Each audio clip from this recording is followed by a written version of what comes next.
Mga bro, imagine this, habang todo init ang tensyon sa Indo-Pacific, biglang nag-drop ng major announcement ang US Navy na pwedeng magbago ng laro sa island hopping warfare.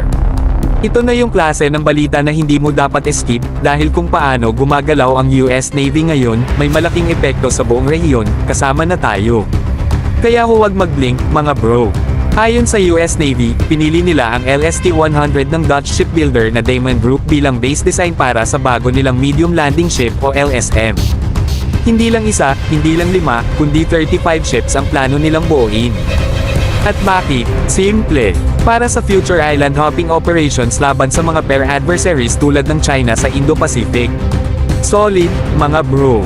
Ito yung magiging backbone ng mabilisang deployment ng tao, armas, at heavy equipment sa mga island flashpoints kung sakaling magkaroon ng gulo.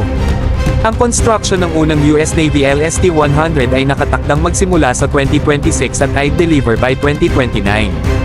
Ibig sabihin, habang papalapit tayo sa critical years sa rehiyon, unti-unti na ring nabubuo ang bagong amphibious force ng Amerika.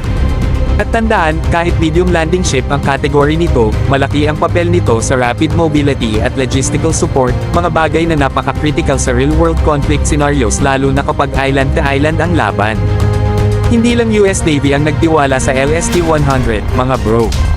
Noong nakaraang November, Australia, oo, yung isa sa pinaka-active na allies ng US, pinili rin ang LST-100 design para sa next class ng landing ships nila. Kung pare-pareho ang diskarte ng mga major players sa Indo-Pacific, ibig sabihin may nakikita silang pare-parehong banta.